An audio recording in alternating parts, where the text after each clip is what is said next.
Cruzando as Conversas. Oferecimento Galeazzi Sul. Há 40 anos, a evolução dos metais. Boa noite. Vamos conversar sobre parcerias público-privadas, o impacto que elas podem ter no nosso estado e no município de Porto Alegre e quais são as perspectivas para os estados e municípios que aderirem a essa nova modalidade.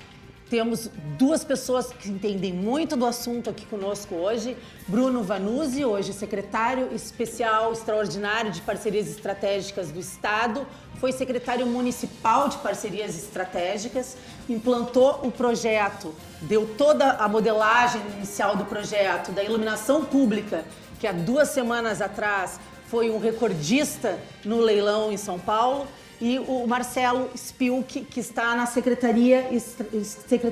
diretor-geral da Secretaria de Meio Ambiente e Infraestrutura do Estado. Eles são duas das pessoas que mais entendem de parcerias público-privadas no nosso estado e que é um mercado novo que se abre, trazendo muitas possibilidades, novos investimentos e profissionais capacitados. Boa noite, Bruno. Como é que tu vê isso, esse legado que tu deixou, porque eu acompanhei o teu trabalho, tu que deu o pontapé inicial na parceria que deu origem à iluminação pública, o projeto de Porto Alegre, que é a primeira parceria, né, que nós temos na história do Rio Grande do Sul, que saiu do papel efetivamente. Né? E tu deve estar feliz de ter visto que isso andou, foi para frente, se concretizou. Né? Eu sei que hoje tu está no estado, mas eu queria que tu desse uma palavrinha para nós sobre essa parceria de iluminação pública, que foi um sucesso tremendo. Boa noite, Fernanda. Boa noite, Marcelo. Boa noite, espectadores.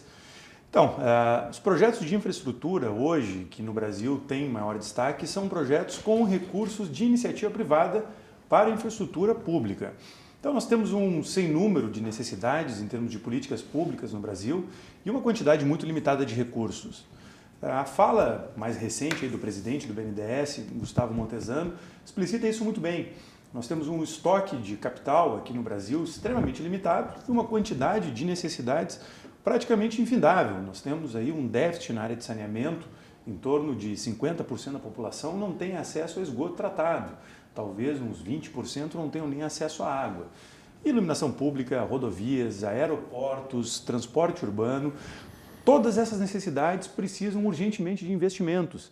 E talvez a melhor forma, e eu tenho a convicção pessoal que nesse momento é a melhor forma, é fazermos a estruturação do projeto de uma forma que, ao invés de nós fazermos uma compra pública tradicional, que passa por um endividamento do setor público, passa por nós, muitas vezes, emitirmos dívida pública, que hoje já está no limite em todos os entes nacionais, subnacionais, o governo federal tem déficit de 150 a 170 bilhões ao ano, o estado do Rio Grande do Sul tem um déficit aí na casa de 7 bilhões ao ano, o município de Porto Alegre quase 1 bilhão ao ano.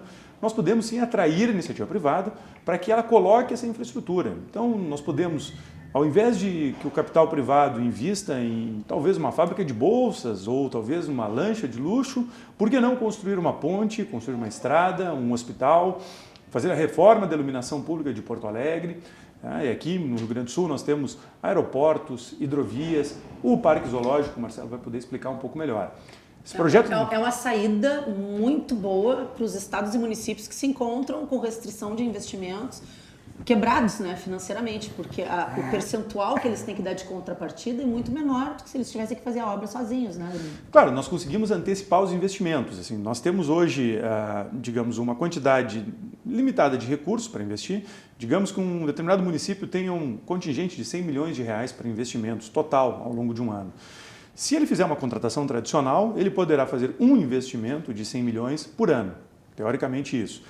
Se ele conseguir fazer um contrato que seja uma PPP ou uma concessão, ele consegue parcelar esses investimentos. Então, por exemplo, um investimento que custaria 100 milhões, se ele fizer uma modalidade de concessão ou PPP, grosseiramente se pagaria 1/10 desse valor a cada ano. Seria como se fosse um parcelamento. E nós poderíamos então fazer 10 projetos ao mesmo tempo. Num espaço de tempo de um ano, por exemplo, poderíamos ter entregues talvez 10 projetos de 100 milhões. E a cada ano nós pagamos a parcela. Mas não é só isso. Esse é o aspecto fiscal, que é um aspecto hoje muito sensível na política pública, né, no nosso ambiente, setor público, mas também temos a questão do ganho de eficiência. Nós temos no Brasil um histórico bem complexo em termos de obras públicas obras que são construídas e 1, 2, 3 anos depois já estão degradadas, já precisam de reforma, precisam de uma manutenção e o poder público não é expert em manter as estruturas públicas que ele constrói. E nesses contratos, justamente por serem contratos mais longos, que demoram 10, 15, 20, até 35 anos para que o contrato seja inteiramente pago, quem constrói acaba se tornando responsável pela manutenção. Então, se espera, né, ao menos dentro de um contexto normal das pessoas, que quem constrói, se for responsável pela manutenção, vai construir com uma melhor qualidade e vai fazer uma obra prestando um serviço melhor. Então, existem dois aspectos sempre que devem ser levados em consideração. O primeiro é a agenda fiscal, que consegue ser melhor atendida com concessões e PPPs, e o segundo é uma questão de eficiência mesmo da administração pública. Nós temos hoje no Brasil essas modalidades de contratação que não são invenções brasileiras, não são jabuticabas. Isso tudo foi desenvolvido nos anos 90, nos anos 80, pelo governo britânico, foi aperfeiçoado em países como Canadá, Austrália, diversos países da Europa, e aqui no Brasil isso é uma iniciativa do Banco Mundial. O Banco Mundial talvez tenha cansado um pouco de emprestar dinheiro para o terceiro mundo, para os países em desenvolvimento, e depois ver o seu dinheiro sendo degradado, sendo corroído aí pela ferrugem ou pela má manutenção. Então, são iniciativas muito importantes e eu não tenho como negar que sou muito satisfeito com o andamento dos projetos. Os projetos municipais estão em muito boas mãos. O Thiago Ribeiro, aí, que está nos assistindo em casa... Não pôde vir, deixa eu só esclarecer isso. O Thiago foi convidado para vir, a gente queria compor a mesa com vocês três, mas ele tinha um agendamento prévio. Mas é muito importante que o legado que ficou e que ele está dando continuidade na Prefeitura de Porto Alegre vai mudar a cara da cidade em 10 anos. Nós vamos ver isso, né? E nós estamos presenciando, talvez, um momento histórico que é o Rio Grande do Sul se atualizando num segmento, que é a administração pública, no qual ele é extremamente conservador. O Rio Grande do Sul foi muito pioneiro em outras décadas, talvez nos anos 70, talvez nos anos 80, um pouco nos anos 90, e o que nós pudemos presenciar nos últimos 20 anos é que o Rio Grande do Sul deixou de acompanhar o que os outros estados vinham fazendo. E agora, subitamente, de 2 anos para cá, existe um processo rápido de atualização. Processo que começou aí nos últimos 2, 3 anos e a gente tem visto aí os primeiros frutos. Espero que em breve aí a cidade de Porto Alegre já tenha uma outra cara. Quero ouvir um pouquinho o Marcelo, né? Marcelo, que está na questão do meio ambiente e infraestrutura.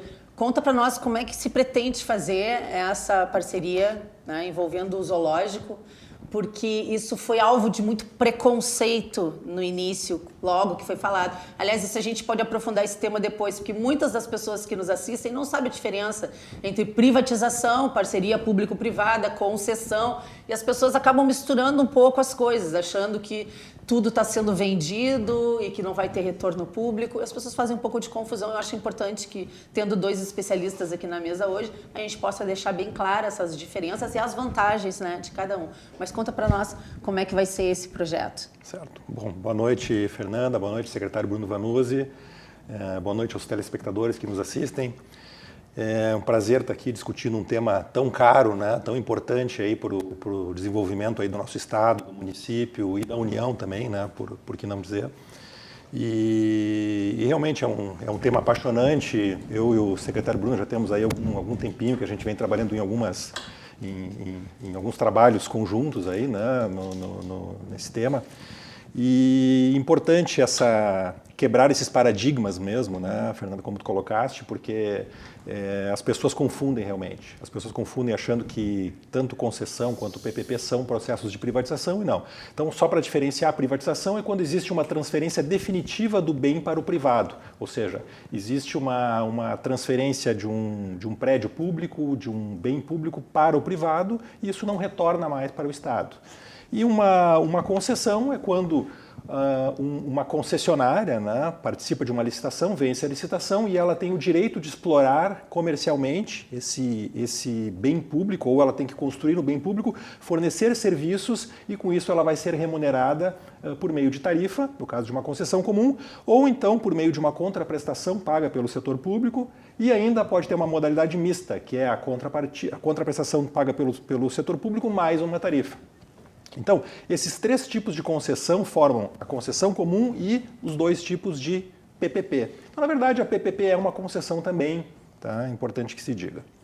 Bom, Nós temos, então, como o secretário Bruno colocou bem aqui, é um processo que já é longo, ele já tem aí mais de 20 anos pelo mundo, né? Os pioneiros foram os britânicos, isso foi desenvolvido aí por diversos outros países.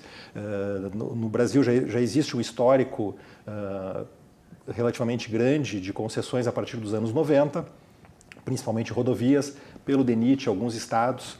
E depois, a partir de 2004, foi então promulgada a lei das PPPs, e com a lei das PPPs houve a possibilidade então de alguns projetos que tinham interesse social, mas eles não eram possíveis de serem financiados com uma tarifa simples cobrada pelo concessionário, eles passaram então com essa possibilidade de receber uma contraprestação do poder público, dar um novo leque de projetos que eram viáveis, não eram viáveis financeiramente, mas passaram a ser viáveis com a contraprestação do setor público.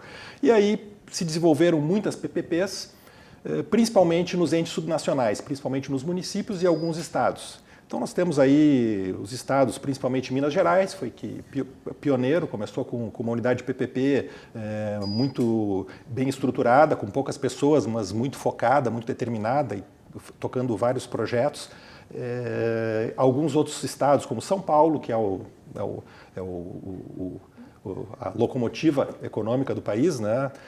Bahia, outros estados também, inclusive estados menores, né? Como hoje nós temos Piauí, que é um estado que tem vários projetos e que estão aí desenvolvendo essas parcerias público-privadas e concessões também. No Rio Grande do Sul, respondendo especificamente, então, Fernanda, a tua pergunta, né, nós temos aí alguns processos em andamento. Um deles é o Parque Zoológico, que é de responsabilidade da secretaria a qual eu estou colaborando aí para tocar a gestão, né, que é a Secretaria do Meio Ambiente e Infraestrutura. E o zoológico é uma concessão comum. Então, para quem é de Porto Alegre, quem é da região aqui conhece o Parque Zoológico, né? Se tem ido visitar o Parque Zoológico, a gente fica até um pouco chateado de não conseguir dar as melhores condições, né? A gente vê os animais assim, não nas melhores condições, os recintos eles não estão adequados, eles estão desatualizados em relação às normas internacionais. O zoológico ele gera um déficit, ou seja, receitas menos despesas, ele gera um déficit em torno de 8 milhões aproximadamente por ano, que o Estado já, com as suas finanças aí precárias, como a gente sabe, né, atrasando folha, com dificuldade de fazer investimentos, então o Estado tem que bancar esse investimento. Então a ideia da concessão, o que é? É passar a gestão do parque para uma concessionária, que vai fazer investimentos, então estão previstos aí nos primeiros 2 anos de projeto investimentos aí da ordem de 50 milhões de reais, que são investimentos que vão principalmente remodelar os recintos, tornar esses recintos então adequados e de acordo com as normas vigentes hoje, normas internacionais, sempre com a preocupação de bem-estar dos animais e também para que os visitantes possam visualizar os animais de uma maneira melhor. Além disso, tem toda uma questão de alternativas de visitação, como trilhas e outras atividades, fazendinha, ou seja, atividades que o concessionário pode explorar para ele gerar receita também no seu negócio. E a ideia com isso, então, é que o Estado tenha um zoológico de primeiro mundo, e deixe de bancar esse déficit anual. O modelo do zoológico de Gramado foi usado de alguma forma como referência? Não é exatamente o mesmo modelo, né? Então, diga-se de passagem, né, é importante colocar, esse processo do zoológico ele foi modelado no governo anterior ainda, com um contrato que foi financiado pelo Banco Mundial com a empresa KPMG, que financiou algumas rodovias e o Parque Zoológico, né, a modelagem dessas concessões. E na época se adotou, se verificou o que estava sendo feito no Brasil, em outros parques zoológicos, e não se usou exatamente o modelo do zoo de Gramado, até porque o zoo de Gramado é um zoo um pouquinho menor, ele é um pouco mais interativo, tem características um pouco diferentes, o plantel de animais é um pouco diferente, né, do nosso já tradicional zoológico, que tem animais de maior porte, como leões, hipopótamos e tal, então é um pouquinho diferente assim, o modelo de zoológico. Mas o gestor ele tem liberdade, né? Ele atuando, ele tem liberdade de fazer as atrações que sejam parecidas, mais ou menos na linha com as atrações que se tem no Gramado Zoo, que é um exemplo, né? Mas existem outras concessões, no Rio de Janeiro, no Paraná, lá, Foz do Iguaçu, quer dizer, tem outras concessões de parques que... Funciona muito bem o Parque da Foz, né? Sim, muito bem, uma concessão de sucesso. De sucesso. Então, a ideia é essa, né? Então, o edital ele tá aberto, né? Em breve aí estaremos recebendo aí as propostas para ver se a gente consegue, então, assinar esse contrato e passar para a iniciativa privada a gestão. Esse ano ainda, tu acha? Sim, esse ano. Como está aberto agora, não me lembro exatamente a data, o Bruno pode me ajudar, a data de abertura, mas é... Foi 22 de agosto, eu acho que se republicou com 45 dias. Exatamente. Então vai ser aí início de outubro, mais ou menos, que vai se ter a abertura. A data correta não temos aqui, mas aproximadamente início de outubro. E além do Parque Zoológico, na Secretaria, nós temos ainda importantes concessões que devem vir na sequência, que são concessões de unidades de conservação. O Estado tem 23 unidades de conservação, que são parques que falando aqui, todos vão dizer, esse eu lembro. Tal. Então, por exemplo, o Parque de Itapuã, aqui próximo de Porto Alegre, o Parque de Itapeva, em Torres, né? O Delta do Jacuí, que fica aqui, é só passar as pontes ali, então já toda aquela área ali é uma unidade de conservação. O Aparados da Serra entra nessa lista? O Aparados da Serra é nacional, mas nós temos junto ao Aparados da Serra, nós temos a Serra Geral, nós temos alguns parques que são estaduais que provavelmente vão entrar também em concessão. E nós temos o Parque do Turvo, que esse é sensacional, que é lindo. Nós temos lá o Salto do Icumã, ele é lindo, ele tem uma extensão muito grande e do lado argentino ele é muito bem explorado comercialmente, tem hotéis, atrações turísticas e tal, e do lado brasileiro, do nosso lado, é um parque. Eu estive lá, tem até dificuldade de acesso. Exatamente.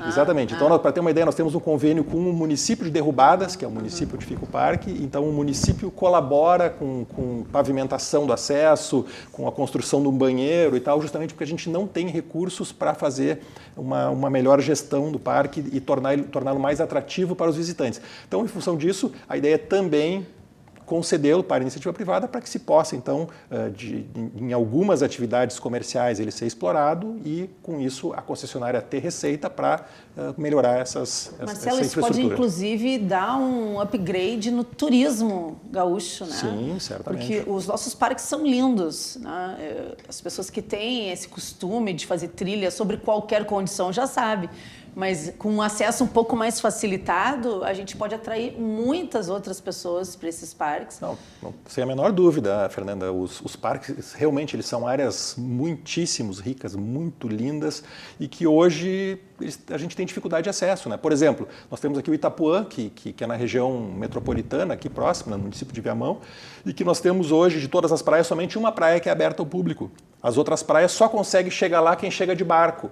Então, em vez de a gente ter o parque entregue para a comunidade, para a sociedade, não. Na verdade, nós temos ele restrito a um pequeno número de pessoas que têm o privilégio de poder chegar lá de barco. Então, é justamente isso que a gente quer mudar, né? A gente quer modelar uma concessão, claro que com o apoio aí da estruturação da Secretaria de parcerias, né, do secretário Bruno, e aí a gente buscar a melhor solução, buscar quais são as atividades que a gente pode explorar. Isso vai seguir um plano de manejo que é feito para cada um dos parques. Então, os parques eles têm que seguir esse plano de manejo, que ele é feito pela secretaria, com todos os seus técnicos, né?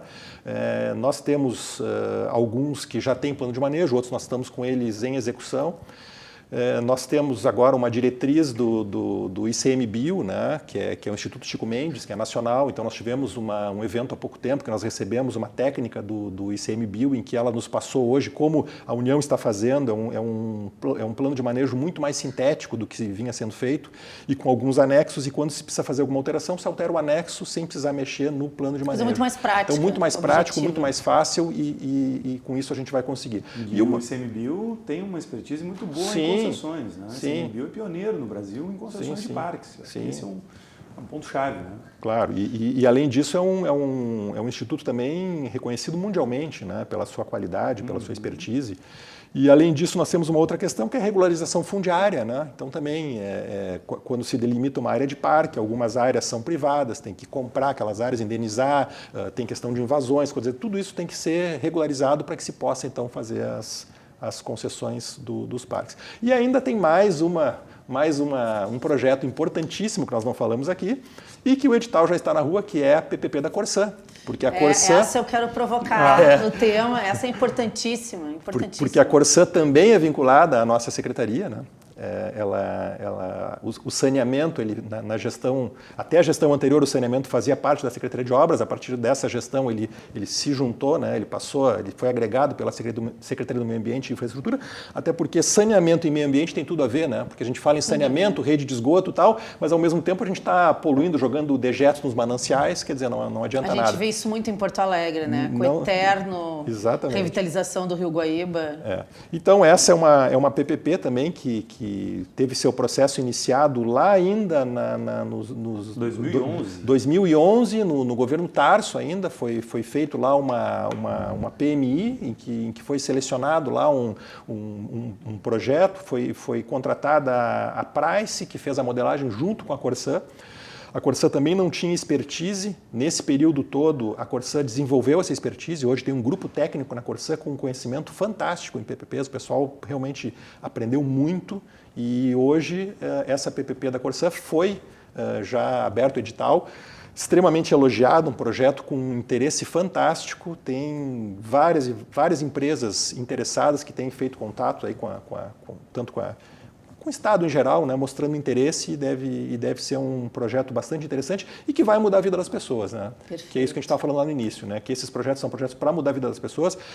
Se a Corsã seguisse na sua linha de investimentos, na sua média de investimentos anuais, a Corsã hoje investe, se nós fizermos um levantamento ano a ano, em torno de 300 milhões ao ano em rede, sendo que desses 300 milhões, praticamente metade disso é manutenção.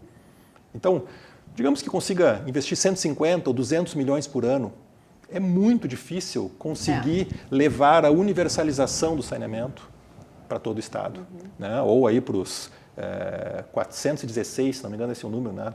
Municípios que a Corsã atende. Está em 330, né? Não, 316. 316. Eu me lembro quando o Bruno ainda era secretário municipal, que esse debate se fez muito em relação ao DEMAI, a questão do saneamento, que Porto Alegre precisa muito, né? Que se gasta muito com limpeza de água, com purificação, muito mais do que deveria se gastar. E toda a questão envolvendo a mudança que teve que ser feita na lei orgânica municipal para permitir a existência, né, Bruno? Perfeito, foi um debate muito interessante na Câmara de Vereadores, Marcelo. Um dos pontos que estava sendo debatido era se deveria ou não ser modificada a lei orgânica que vedava concessões em saneamento, em água e esgoto. Em determinado momento, uma das coisas que eu levantei na Câmara de Vereadores, na audiência pública, foi justamente que, em saindo a PPP da Corsã, que há 1 ano e meio atrás parecia que estava num horizonte muito distante, Porto Alegre poderia acabar se tornando o maior poluidor dos mananciais de águas do Rio Grande do Sul. Porque Porto Alegre hoje, se nós formos fazer a conta exatamente na ponta do lápis, trata em torno de 50% do seu esgoto. Os outros 50% ou não são afastados, ou seja, não há uma coleta em separado do esgoto pluvial, ou então, caso sejam coletados efetivamente, acaba não indo para uma estação de tratamento de esgoto. Como, por exemplo, a região central, ali do Foro Central de Porto Alegre, tem um separador absoluto, mas por falta de conexão com o emissário principal, que vai até a ponta da serraria, aquele esgoto acaba indo para o Guaíba. Tem aquela língua negra ali do lado do anfiteatro Pôr do Sol, que dá para ver nas fotos aéreas, que tem um cheiro horrível aquilo ali. Então, a PPP da Corsã, para que o espectador que está vendo em casa tenha uma dimensão desse projeto, vai atender 1,5 milhão de pessoas. Toda a região metropolitana, são 9 municípios, o grosso da região metropolitana, nós temos aí Guaíba, Eldorado, Canoas, Cachoeirinha, Gravataí, Esteio, Sapucaí do Sul, terá em até 10 anos, em torno de 10 anos, no mínimo 87,5% de cobertura de coleta e tratamento de esgoto. E nós temos aqui rios altamente poluídos. Nós temos o Caí, o Gravataí e os Sinos, que são rios que passam justamente pela região metropolitana e têm uma qualidade de água abaixo do lamentável. Né? Nós aqui estamos maltratando o meio ambiente. E um dos principais benefícios para a sociedade que nós vamos ter com essa PPP, além, é claro, de questão de diminuição de doenças na primeira infância nas comunidades mais carentes, além de nós termos a melhoria das condições de vida de quem vive dos rios, quem é pescador, quem faz pesca artesanal, além de nós termos a melhoria dos nossos índices de desenvolvimento humano, IDH, nós vamos ter sim uma consequência direta no Lago Guaíba, porque no canal de acesso do Lago Guaíba, no canal central, ali passa a água de todos esses rios. Então, provavelmente, daqui a perseguirmos a rota atual, que é nós termos a PPP da Corsan e nós, em Porto Alegre, continuarmos com um investimento em torno de 30 milhões de reais ano, 30 a 40 milhões de reais ano, sendo que a demanda é quase 3 bilhões em Porto Alegre de investimento. Porto Alegre não consegue investir o que precisa se não fizer uma PPP. Exatamente, exatamente. A boa notícia é que o BNDES já vem estudando, em parceria com o município de Porto Alegre, uma eventual PPP ou subconcessão. O desenho ainda é muito incipiente, estão apenas começando e dá para se dizer que estão talvez na mesma etapa que na Corsan nós estamos agora em relação aos municípios do interior. Porque existe uma demanda muito forte por saneamento em diversos municípios atendidos pela Corsan e o governo, o presidente da Corsan, Roberto Barbucci, que está nos assistindo, secretário Arthur Lemos, Marcelo Spilk, o governador, existe um consenso de governo que nós precisamos atender essa demanda reprimida por saneamento no interior com a máxima urgência. Nós precisamos, o corpo técnico da Corsan hoje possui expertise para que esses projetos acelerem. O primeiro projeto sempre é o mais difícil, foi um projeto aí que demorou 8, 9 anos, por inúmeros motivos que não cabe aqui discutir, desde uma certa indecisão quanto ao escopo do projeto, que não podemos negar que existiu, até mesmo a curva de aprendizado. E agora, saindo o primeiro, e é muito promissor o andamento do projeto, posso dizer para vocês que eu estive em São Paulo no lançamento, lá na Bolsa de Valores, da licitação, e a repercussão foi muito interessante. Então, a sair esse projeto, em conjunto com o BNDES, com o apoio do BNDES, nós vamos replicar esse apoio da iniciativa privada. E aí, Marcelo, quando a gente fala, e para quem está ouvindo em casa, assim, que a iniciativa privada vem explorar, né, alguma coisa, fica parecendo que o benefício é do privado. Bom, não vamos nos iludir. A administração pública hoje é uma administração pública amplamente terceirizada, e quando nós falamos isso, nós estamos falando não só da Corsan ou do DEMAI, com praticamente qualquer empresa pública.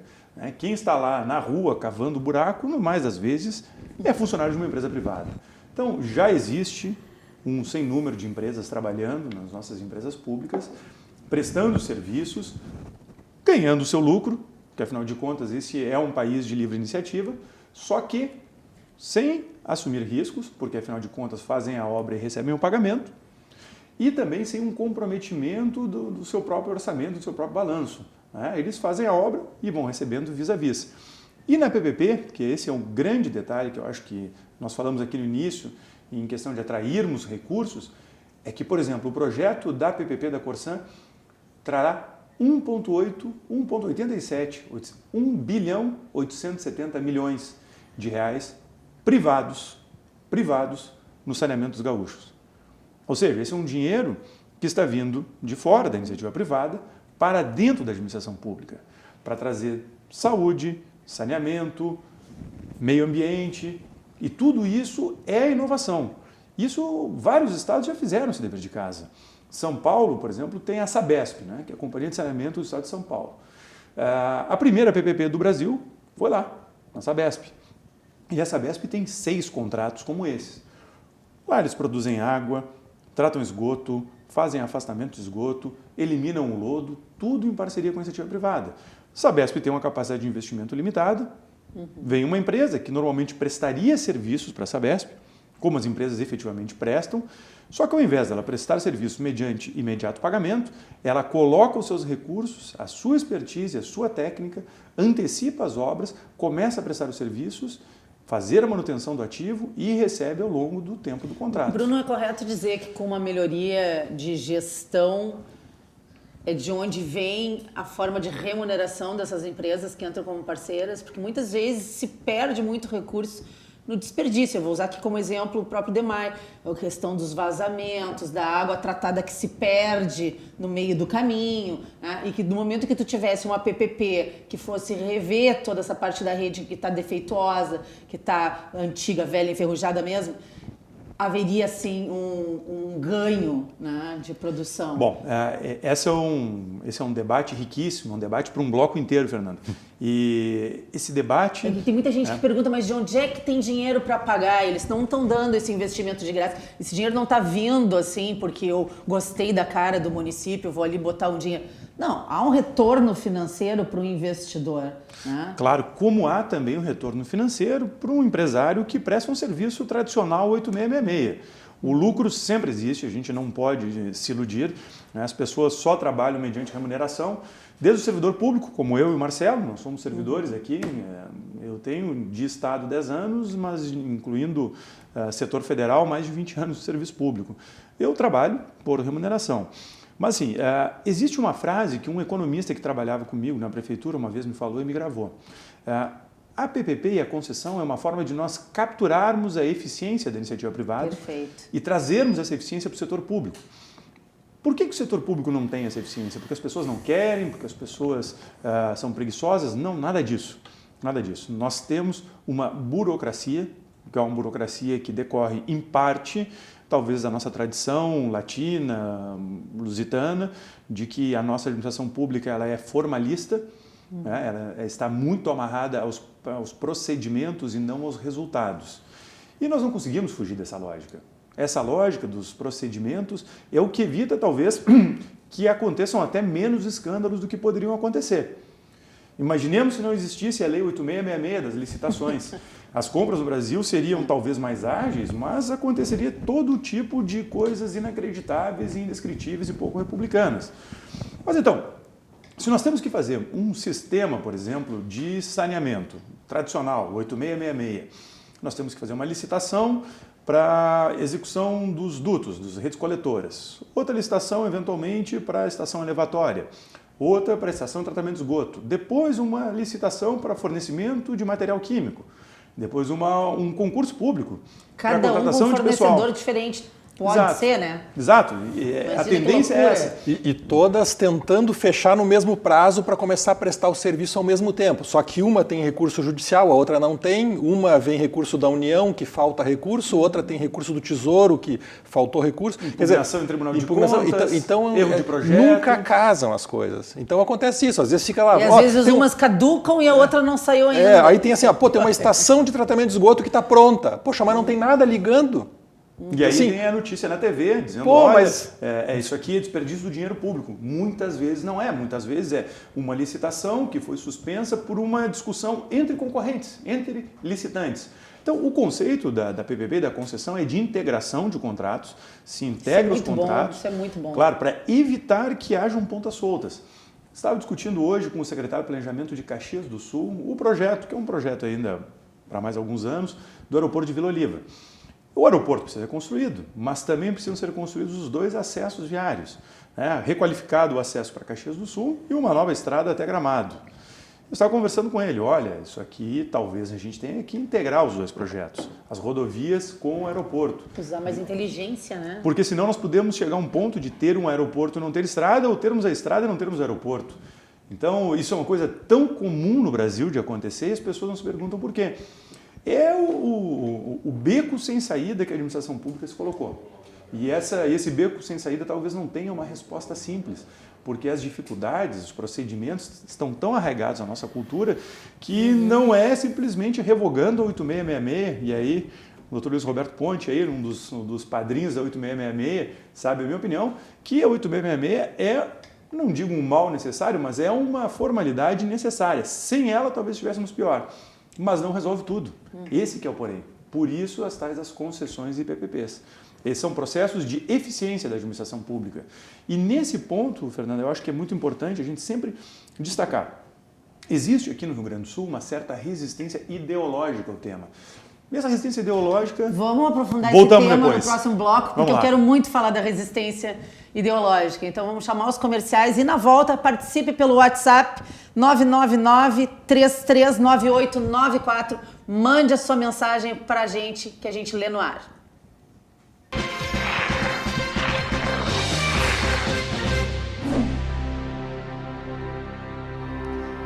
Boa noite, voltamos ao ar então, no patrocínio de Galeazzi Sul, há 40 anos a evolução dos metais. Estamos falando hoje sobre parcerias público-privadas, estamos conversando aqui com o secretário extraordinário de parcerias, Bruno Vanuzzi, e com o diretor-geral da Secretaria de Meio Ambiente e Infraestrutura, Marcelo Spilk. A gente estava falando no último bloco sobre a questão da eficiência, né? No ganho de eficiência que as parcerias e concessões trazem para o setor público. Né? Gostaria de ouvir um pouco, Marcelo, sobre isso, que a gente estava conversando um pouco no intervalo, ele trouxe alguns dados bastante interessantes aqui. Bom, a questão da eficiência, aquilo que o secretário Bruno falou, nós temos aí, no exemplo do saneamento, né, vários contratos, construção de rede, extensão de rede, construção de uma estação coletora de esgoto, tratamento de esgoto, bombeamento, tem uma série de contratos que precisam ser feitos para que a gente consiga fornecer o serviço de saneamento pela Lei 8666. Se nós tivermos tudo isso dentro de um contrato único, numa concessão, numa PPP, a gente consegue ganhar eficiência. Por quê? Porque o privado ele vai fazer a gestão desses processos todos de uma forma muito mais ágil, muito mais célere, não vai ter aqueles problemas todos da questão do descasamento de prazo, né? Foi justamente o que eu comentei, né? Porque começa lá, constrói estação de tratamento de esgoto e aí consegue terminar. A rede que deveria estar pronta não ficou pronta porque teve um litígio durante o contrato e ficou lá. A ET ficou pronta e aí a rede vai ficar pronta 5 anos depois. Quando for colocar a ET em funcionamento, ela nem funciona mais. Ela precisa de uma reforma. Então, o privado faz a gestão disso tudo, ele consegue uma eficiência.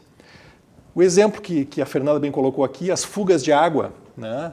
Além disso, a gente tem outras questões, a gente tem unidades que não se ligam à rede.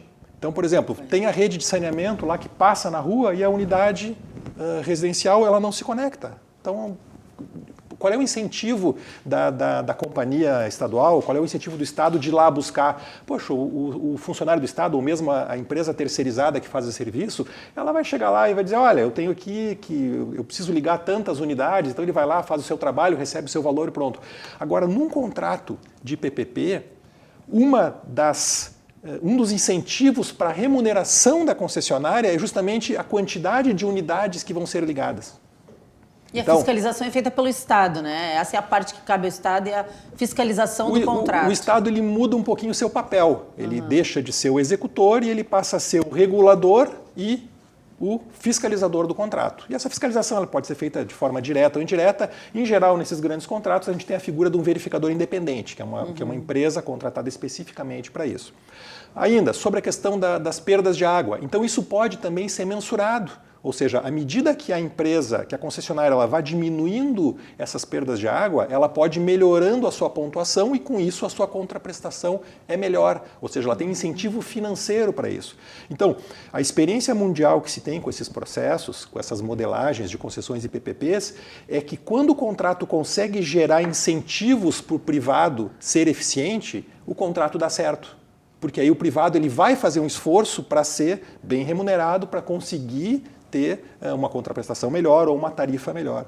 Então a questão da eficiência ela vem daí, ela vem da facilidade que o privado tem de fazer as coisas, e a gente sabe que no setor público a gente tem uma certa dificuldade, a gente tem que fazer licitação, as licitações demoram, a gente não consegue casar os contratos todos com o mesmo prazo, tem uma série de dificuldades por falta de incentivo até para os servidores. A gente tem hoje dificuldade, a gente tem o Estado com dificuldade de contratação, nós estamos hoje no limite prudencial, então o Estado não pode contratar gente, então falta gente para fazer as coisas também.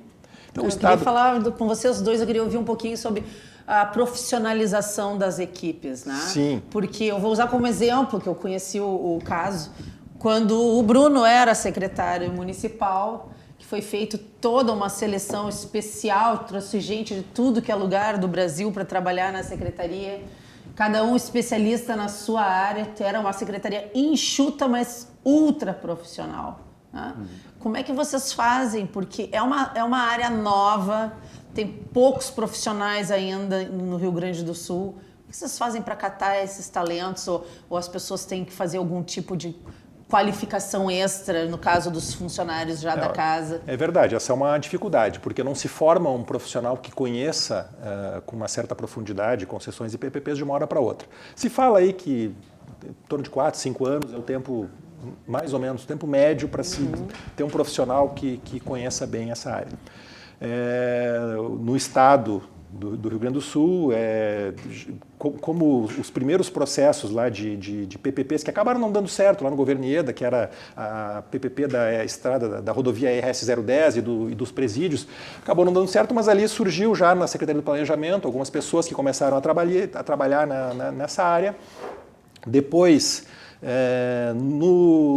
a partir do ano de 2015, no governo Sartori, então a unidade PPP que tinha desaparecido, digamos assim, ela foi constituída, foi aí que eu e o Bruno começamos a trabalhar junto, então começamos a desenvolver isso ali e sabíamos que além dessas poucas pessoas que trabalham na unidade PPP, que vai ser a unidade centralizadora, que vai auxiliar as secretarias fins a tocarem seus projetos, precisa que as próprias secretarias fins tenham pessoas também que tenham esse conhecimento. Isso é muito importante. E não é só isso, os próprios secretários de Estado, o próprio governador, as pessoas têm que ter um conhecimento mínimo desses conceitos. Porque numa secretaria tem um determinado serviço que é prestado há 30, 40, 50 anos de uma forma, se não tiver alguém que pense aquilo de uma forma diferente, aquilo vai continuar sendo prestado dessa forma. Deixa eu provocar o Bruno nesse sentido, que eu sei que vocês fazem um trabalho de comunicação profundo e que tem que haver uma sensibilização da parte política, dos deputados, dos vereadores, que tem que entender exatamente do que se trata, né? Há preconceito inicial, às vezes movido por falta de informação, né, Bruno? Bom, Fernando, colocasse muito bem. É um trabalho constante de sensibilização que passa pelos servidores, passa pelo corpo político, pelos legisladores. E vamos lá, o Estado do Rio Grande do Sul tem uma unidade de concessões e PPPs há talvez 10 anos. Hoje tem um corpo com umas 8, 10 pessoas trabalhando ali, com diferentes graus já de habilidades em relação ao tema, mas é um corpo que tem 10 pessoas que estão pensando o assunto e pessoas de carreira. Nós não vemos isso nos municípios e nem em Porto Alegre. Em Porto Alegre se constituiu uma equipe muito qualificada, mas basicamente com contratação por livre nomeação, os chamados cargos de confiança. E um dos principais desafios na administração municipal em Porto Alegre é formarmos profissionais de carreira. Para manter isso depois, né? Para mantermos isso. Uma das coisas que tem sido talvez mais gratificantes nessa minha caminhada aí dos últimos anos tem sido assim, o trabalho de sensibilização, seja em universidades, seja no interior, em municípios. Amanhã, por exemplo, fim de tarde, estarei aí em Bento Gonçalves, a convite da Prefeitura de Bento Gonçalves, um abraço ao prefeito Guilherme Pazin, tratando justamente sobre isso, sobre PPPs municipais. E nessas oportunidades nós podemos desmistificar um pouco o assunto. Porque uma das coisas que eu gostaria sempre de passar para todo mundo é que é uma questão de técnica de contratação, muito mais do que qualquer questão ideológica de participação da iniciativa privada no setor público. Ser iniciativa privada, ser setor público, tudo isso é o que menos interessa. Nós temos uma legislação. É uma legislação já posta, já tem aí 10 anos a lei de PPPs, a lei de concessões tem 20 anos, mais, eu falei, estou ficando velho. Mais 5. Estou ficando velho. Tem 15 anos a lei de PPP e 25 anos a lei de concessões, e o Rio Grande do Sul usa muito pouco essas leis. E são ferramentas. São ferramentas de trabalho para o administrador público que precisa fazer uso delas. Elas existem para alguns tipos de projetos específicos, não são uma panaceia, não resolvem todos os problemas. Isso é uma coisa que às vezes as pessoas se deslumbram um pouco. Olha, então com isso resolvemos o problema fiscal e vamos nos tornar eficientes. Não. É para alguns projetos específicos que precisam fortes investimentos de capital, que precisam de uma melhoria para o cidadão e que precisam de um salto de eficiência. Então, quando nós olhamos a história até da 8666, lá em 1993, quando entrou em vigor, os municípios e os estados não sabiam aplicar. Se criaram, então, as centrais de licitações, a CELIC no estado do Rio Grande do Sul, a CELIC no município de Porto Alegre, que foram órgãos centralizadores, são as centrais de licitações, que coordenavam e centralizavam o conhecimento técnico necessário para termos uma licitação de acordo com a nova legislação. Muito parecido com isso são as unidades de concessão em PPP. Estados e municípios que não possuem unidades especializadas dificilmente conseguem colocar esses contratos, porque esses contratos possuem todo um arcabouço, toda uma legislação e muito mais do que uma legislação, uma lógica. E essa lógica passa por um tripé, que é o tripé jurídico, econômico, financeiro e de engenharia operacional. Então são projetos multidisciplinares, são projetos que exigem uma nova categoria de servidores públicos, uma nova categoria de profissionais, inclusive na iniciativa privada, que são advogados que entendem de economia, entendem de contabilidade e entendem alguma coisa de engenharia e operação. São engenheiros que entendem a legislação e que entendem a lógica econômico-financeira. E são contadores, administradores, economistas que entendem a legislação e entendem um pouco de engenharia. Então, aquela pessoa que pretende trabalhar exclusivamente focada na sua formação original, ela vai ter dificuldades, porque realmente é um meio de trabalho que exige que a gente transite dentro desses outros eixos de conhecimento. Tem que expandir os horizontes, né? Temos que ter conhecimentos que não sejam exclusivos da nossa formação original. Então, é uma área super interdisciplinar, né? Interdisciplinar. Como me parece que hoje praticamente todas as profissões estejam caminhando nesse sentido. Quem trabalha com tecnologia da informação, se não entende de negócios, acaba não prosperando. Quem trabalha com negócios, se não entende de marketing, acaba não prosperando.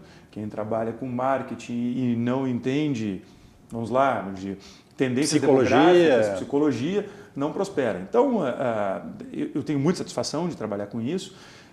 Em primeiro lugar, porque nós temos uma percepção clara de que estamos fazendo projetos que vão melhorar a vida das pessoas.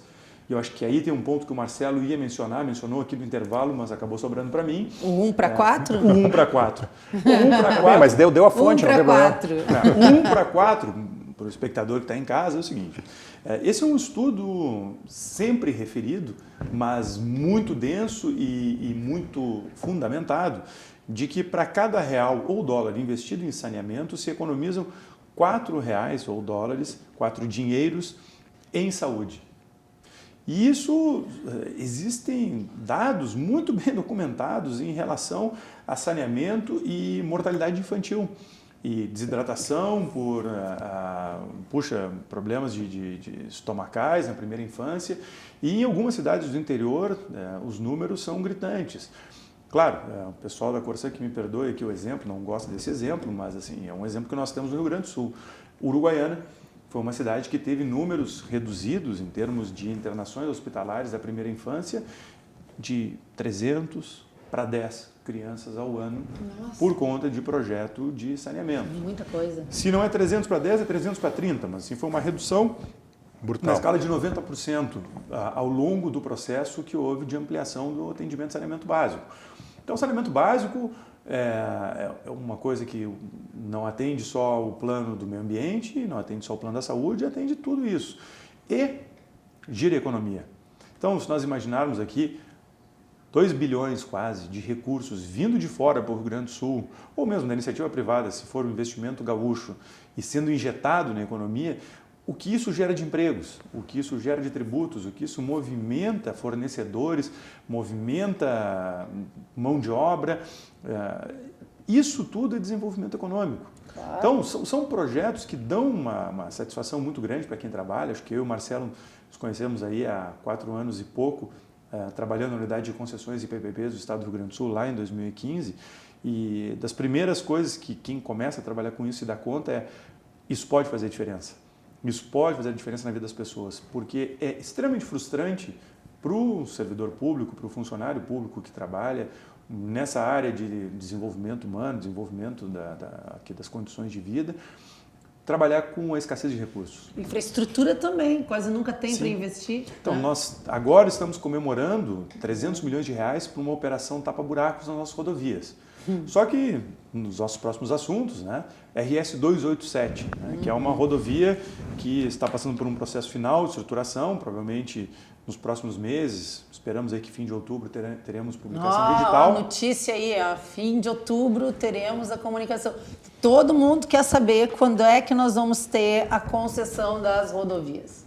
Então, a 287, nós falamos aí em quase 1 bilhão de ampliação de capacidade, 1 bilhão de reais de investimento em ampliação de capacidade e outro bilhão em manutenção e restauração. Então, nós estamos falando de 300 milhões hoje, que é o que o Tesouro possui para fazer uma restauração, um tapa-buraco de toda a malha gaúcha. E nesse projeto, nós poderíamos trazer quase 2 bilhões de recurso para uma rodovia que é fundamental para a zona central do estado.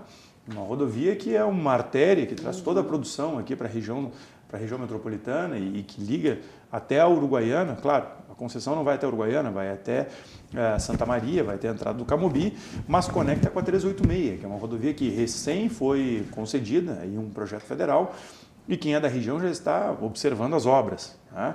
Obras essas que talvez suplantem em muito todas as obras federais dos últimos 2 anos.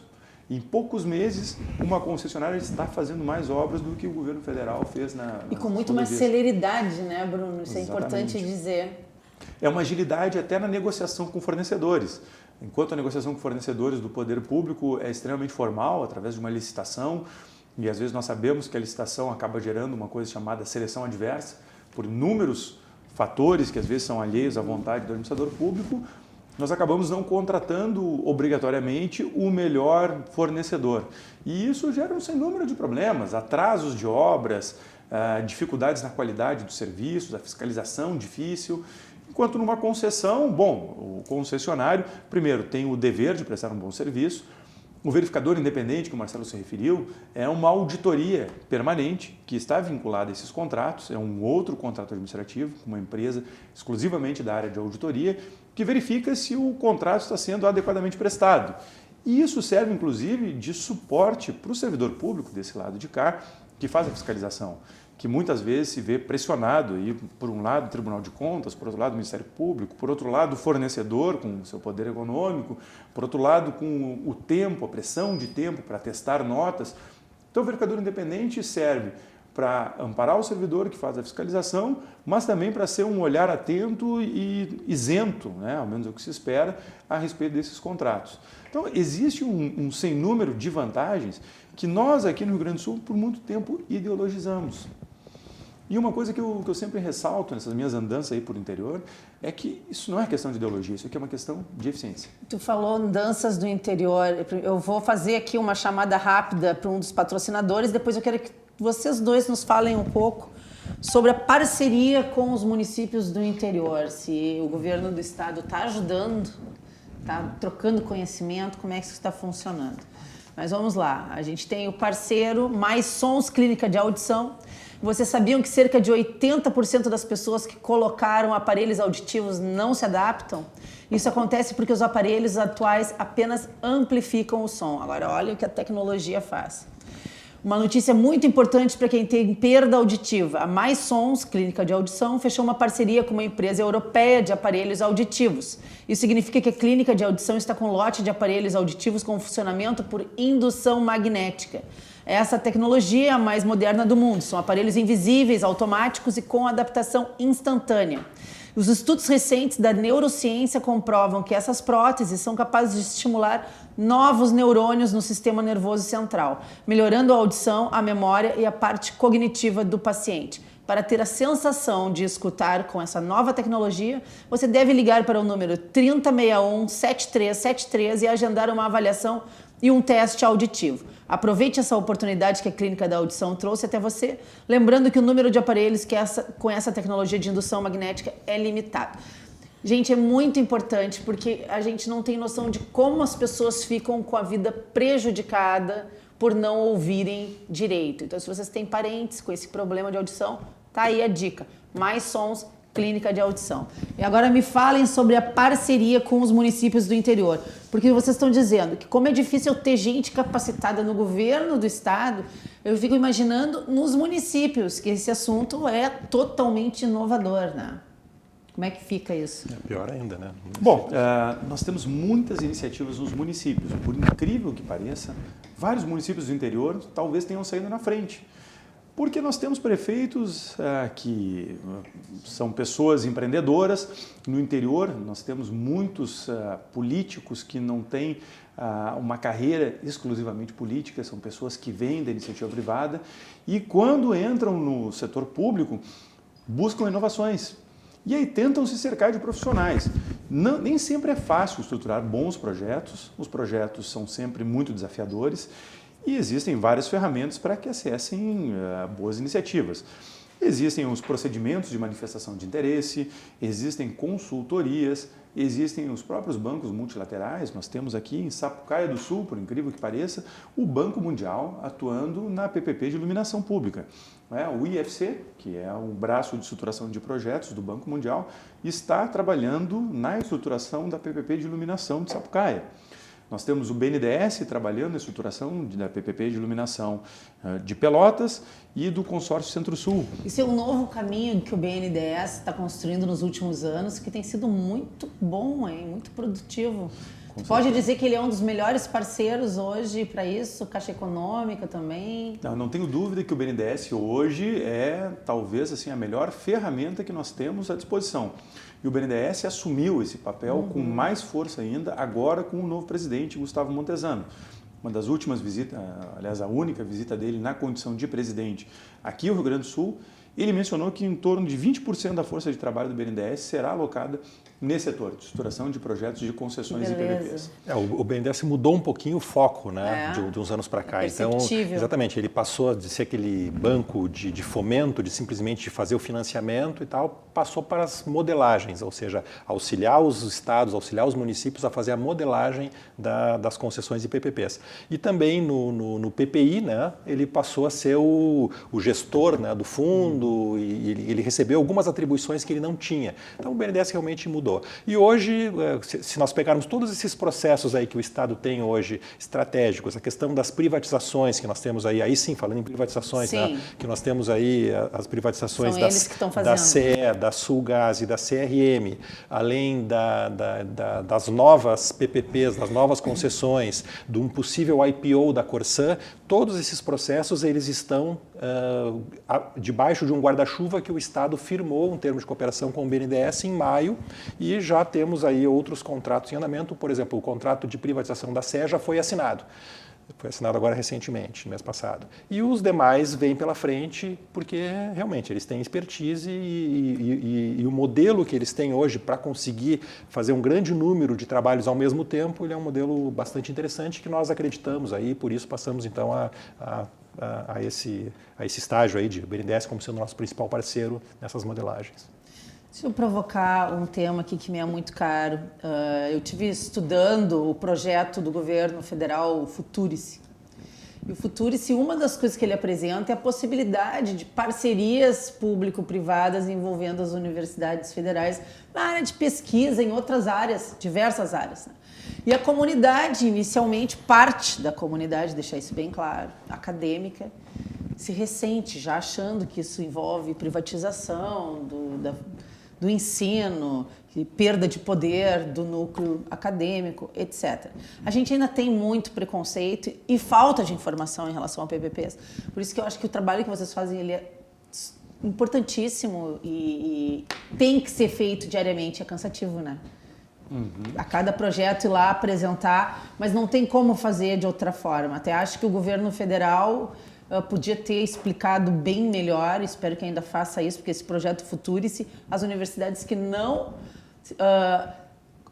ele deixou aberto para que quem quisesse participar, participe. Não é uma imposição de cima para baixo, né?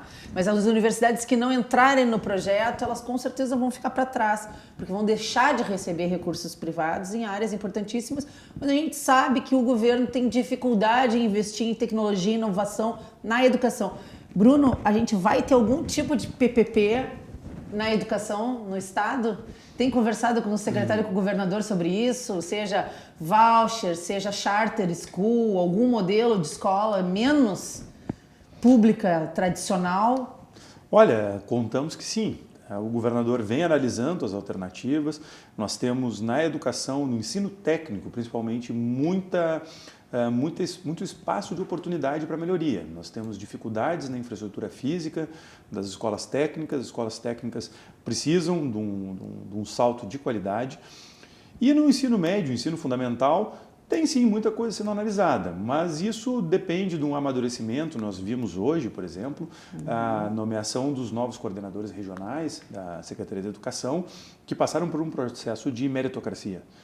Ao invés de nós trabalharmos exclusivamente com a escolha entre pares, que talvez tenha sido o modelo em outros momentos, que não gerava os resultados mais importantes para a sociedade, agora nós tivemos um processo seletivo que buscou pessoas vocacionadas e motivadas. Então, o setor da educação é sempre um setor muito sensível a interferências externas, E é interessante porque eu tenho até um histórico familiar, minha mãe, se estiver assistindo aí, um beijo. Ela foi professora da URGS na área da biologia, na área Meu pai também é professor universitário. E ela trabalhou muito em parceria com a iniciativa privada, fazendo trabalho de campo, fazendo pesquisa de campo em controle de pragas. E sempre houve uma parceria muito grande na área dela com empresas que são do agronegócio. E surpreende quando nós vemos assim uma certa resistência, porque fica parecendo até que não existem parcerias entre a iniciativa privada e a educação, quando elas de fato existem. A questão toda é como institucionalizar e como transformar isso num processo que ganhe escala. Eu acho que é um pouco o novo momento que nós estamos vivendo. Existe talvez uma janela de possibilidades da opinião pública. Eu acho que a opinião pública hoje está um pouco mais consciente de que a sociedade precisa se unir em torno do bem comum. E uma das formas de se unir em torno do bem comum é nós fazermos parcerias. Então, acho que muita coisa vai acontecer de bom aí. Primeiro, nós estamos investindo muito na infraestrutura pesada, por conta da agenda fiscal, e a questão de educação passa muito por haver um diagnóstico correto e entendermos qual de todos esses modelos que existem de associação entre setor público e setor privado é o mais adequado para os nossos problemas. Eu vou chamar o intervalo e na volta nós vamos para as considerações finais sobre o tema com os nossos dois convidados.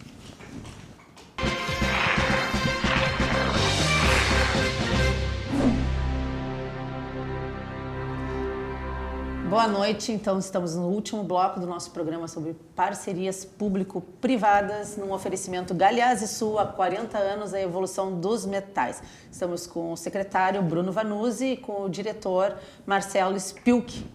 Qual dos dois que vai falar primeiro? Marcelo, o que a gente tem aí no horizonte das probabilidades dentro desse governo? Quais são os próximos passos? O que a gente pode esperar? Bom, eu vou falar então mais restrito à Secretaria de Meio Ambiente e Infraestrutura, especificamente Corsã. Nós temos, com o sucesso dessa primeira PPP da região metropolitana, que são 9 municípios aqui da região metropolitana, certamente isso vai ter uma repercussão muito boa. Esses municípios aí, num prazo aí de 10, 11 anos, vão atingir a universalização dos serviços de saneamento, como o secretário Bruno colocou antes, 87,5%, em torno disso, de coleta e tratamento de esgoto. E a ideia depois é partir para outras regiões metropolitanas para que esse atendimento possa ser feito em todo o estado e a gente conseguir aquele 1:4, né? Aquele R$1 investido em saneamento ter um retorno de R$4 a menos gastos em saúde. Tá? Então, esse é o horizonte. Nós temos ainda as concessões de parques, como eu falei lá no primeiro bloco, né, que são também desafios grandes que a gente vai ter.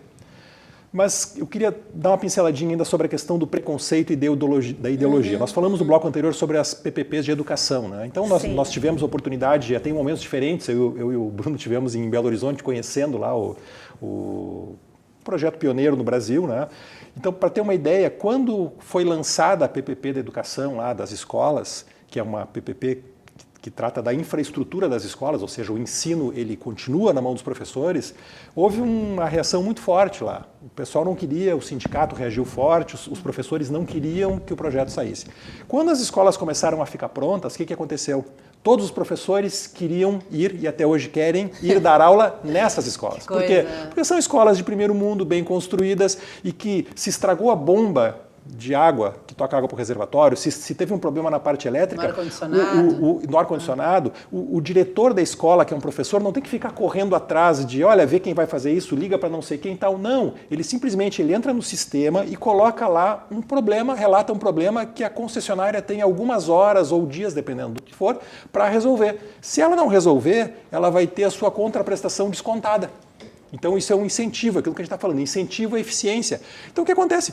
O professor se dedica para o pedagógico, ele não tem que estar preocupado com ficar administrando o prédio. Certo. Então, isso a gente consegue aos poucos, por isso que é importante ter os primeiros projetos na rua, porque à medida que os projetos forem andando e as pessoas, os funcionários, os gestores, a sociedade que vai receber o serviço com uma qualidade superior, vai ver que, olha, o caminho realmente é esse. Tá? Quebrando a resistência, né? Exatamente. E aí, para fechar, então, a minha participação, eu queria colocar que hoje a gente tem um pouco de desafio em lançar cada projeto de concessão ou PPP. A gente se arrisca, né? A gente coloca o nosso CPF na reta, digamos assim. Por quê? Porque é visto ainda com certo preconceito, até mesmo, de certa forma, pelos órgãos de controle. Não dá para generalizar isso, mas ainda tem dentro dos órgãos de controle alguma visão.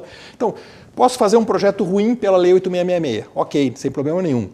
Se eu fizer um projeto de concessões ou PPP, vem todo mundo em cima, porque é algo novo ainda, algo que não tem muito conhecimento, o pessoal fica desconfiado. Então, o meu sonho é a gente chegar num ponto como é no Reino Unido, como é em outros países, como é na França, em que quando tem um grande projeto de infraestrutura, o gestor ele é obrigado a testar nos dois modelos, pela contratação tradicional e também por uma concessão ao PPP. Então ele vai fazer um estudo que se chama do estudo do value for money, ou seja, qual é o retorno que a gente vai ter o investimento feito e ele vai ver em qual dos modelos é melhor. Então eu sonho que a gente vai chegar em breve nesse modelo. Muito bom. Vocês, só para esclarecer, vocês têm alguma dificuldade de lidar, no geral, com a imprensa sobre esses temas, nível assim de desconhecimento de termos ou dessa confusão entre concessão e privatização? Porque eu tenho visto a Secretaria de Comunicação trabalhar muito bem nesse sentido. Sim. E me chamou a atenção já no governo anterior que o site da Corsan,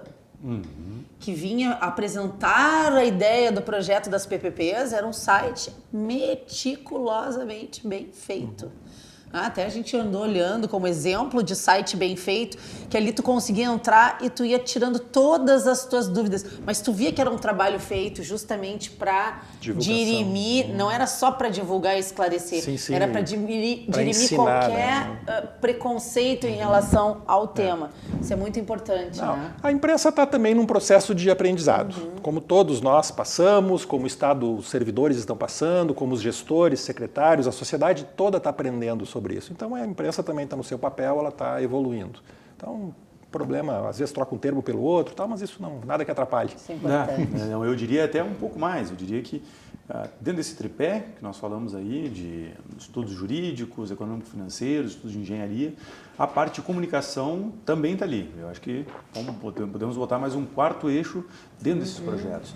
E a comunicação não é apenas uma questão de fazermos com que a imprensa compreenda. A sociedade precisa perceber que existe uma vantagem nesses projetos e, com isso, se engajar. E é interessante nós observarmos assim, que, em alguns locais, nós já temos isso de uma certa forma espontânea. Estivemos em Santa Maria, 3 meses atrás, na audiência pública da RS 287. E havia lá, surpreendentemente, uma faixa solicitando que houvesse pressa na licitação da concessão. Ou seja, a sociedade vem amadurecendo e alguns processos são mais fáceis, outros nem tanto. Quando nós trabalhamos com infraestrutura econômica, mais infraestrutura pesada, né? Rodovia, porto, aeroporto, parece que já há uma compreensão melhor do cidadão. O cidadão já está mais acostumado, o aeroporto foi concedido da Fraport, as obras aconteceram, surpreendentemente. Estão acontecendo, né? Estão acontecendo a uma velocidade talvez inédita no Rio Grande do Sul, não recordo uma obra andando nessa velocidade. A própria concessão da Freeway foi uma concessão de muito sucesso. Então, em rodovias, em aeroportos, já existe um histórico que aí não falo nem da imprensa, a sociedade já compreende as vantagens. Agora, quando nós passamos para projetos que envolvem saúde, educação, meio ambiente, lazer, bom, aí nós temos que ter uma comunicação um pouco mais detalhada. Agora, a Prefeitura de Porto Alegre vem estruturando o projeto do trecho 2 da Orla. É uma área nova, onde hoje nós temos aí o trecho 1, para quem frequenta ali a Orla, começa no gasômetro e vai mais ou menos até a Rótula das Cuias. Entre a Rótula das Cuias e o Arroio Dilúvio, incluindo ali o Auditório Araújo, o Auditório Porto Sol, nós temos o trecho 2, Teatro Porto Sol, Anfiteatro Porto Sol. Nós temos o trecho 2 e ali não existe recurso público hoje disponível, mas existe um projeto. E ali será um projeto de um novo parque concedido com iniciativa privada, colocando todos os recursos. É um projeto que tem como uma das premissas não se cobrar ingresso para entrar no parque. Então vejam o que é o benefício para a sociedade. Nós temos um parque novo, sem cobrança de ingresso, que terá como principal âncora de receitas uma roda gigante. Que em nenhum lugar do mundo roda gigante é de graça. Ninguém espera entrar numa roda gigante seja de graça. Claro. Mas essa roda gigante pode viabilizar um trecho novo de parque. Então, essa comunicação assim, de como a sociedade se beneficia desses projetos é fundamental. E para isso a gente tem que ter, primeiro, o conhecimento do projeto, nós temos que ter a convicção no modelo e nós temos que pensar na melhor narrativa. Porque, às vezes, uma ideia e um projeto muito bons, se não bem comunicados, se comunicados, às vezes, com pouca atenção, podem gerar uma resistência totalmente indevida. E existe um estudo de caso muito interessante do Banco Mundial sobre um projeto na Ilha Grande. Ilha Grande, Rio de Janeiro, é um parque estadual. Para quem conhece, é um lugar maravilhoso, em frente à Angra dos Reis, uma ilha mais ou menos do tamanho de Florianópolis, que não tem saneamento. Não tem saneamento. Há uns 8 anos atrás, o governo do estado do Rio de Janeiro, junto aí com o município de Angra, desenvolveram um projeto, uma PPP de saneamento, mas descuidaram da parte de comunicação. E se organizou dentro do seio da sociedade uma resistência, falando que aquilo era uma privatização, e no YouTube, se procurarem, tem até um vídeo, um rap contra a PPP do saneamento. Pois bem, não saiu a PPP e o esgoto continua sendo lançado in natura dentro de um parque, dentro de um paraíso brasileiro. Então, era um projeto muito bom, um projeto que gerava muitos benefícios, que acabou afundando por falta de comunicação. Então, talvez uma das principais tarefas de quem está na minha posição, na posição do secretário Arturo, do Marcelo, do Tiago no município, atender permanentemente a imprensa, a sociedade, explicar. E se as pessoas ainda não compreenderam ou não concordam, continuar explicando até que todos entendam que são projetos para beneficiar a sociedade. Mas a gente já vive um momento mais favorável. Eu até brinco que nada é tão poderoso como uma ideia cujo momento chegou. Eu acho que isso é uma frase famosa, não é minha? Famosíssima, mas é isso mesmo. Mas é isso mesmo. Eu acho que há uma sensibilidade na sociedade, mais ou menos como tu falaste antes, a questão de trabalhar em parceria, de mostrar que existe um benefício para a sociedade, que efetivamente é o consumidor final que vai sair ganhando. Né? Eu acho que isso é o ponto mais importante e a lição que a gente tem que aprender com isso tudo. Que as PPPs venham, que sejam um sucesso no governo, e que vocês dois tenham muito sucesso nas propostas que vierem a fazer. Porque o estado do Rio Grande do Sul depende desse tipo de iniciativa de inovação e de novas tecnologias. Sei que o nosso tempo está acabando, mas eu preciso apresentar aqui o que nós estamos fazendo agora, rapidamente. Ainda esse ano nós temos a concessão da estação rodoviária de Porto Alegre. Perfeito. Nós conseguimos, e de novo, no trabalho de comunicação, chegarmos a um bom termo com a Associação dos Permissionários. A Associação dos Permissionários hoje contempla aí um grande conjunto de pequenos e médios empreendedores que hoje vivem na estação rodoviária e fizemos uma apresentação dos benefícios para eles e fizemos uma negociação muito interessante.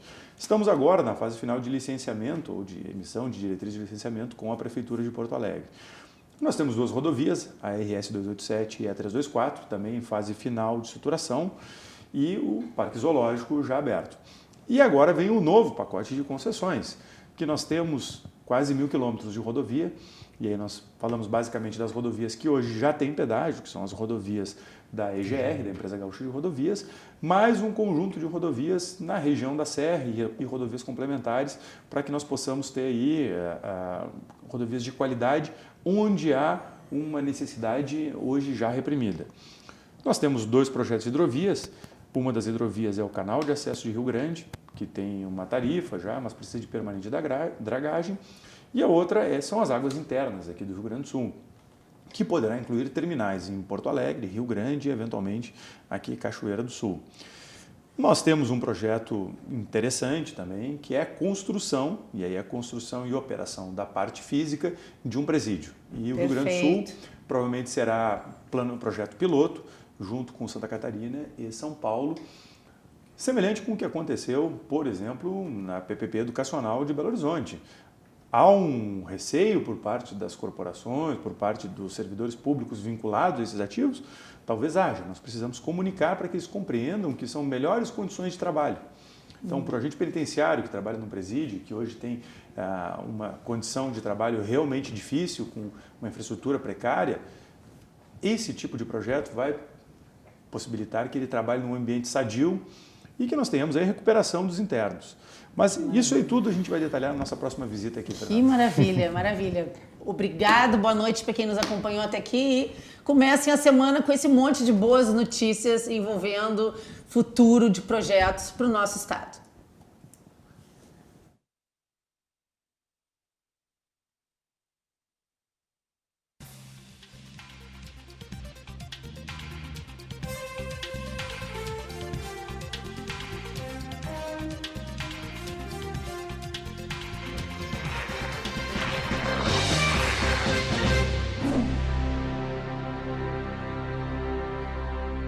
Cruzando as conversas. Oferecimento Galeazzi Sul. Há 40 anos, a evolução dos metais.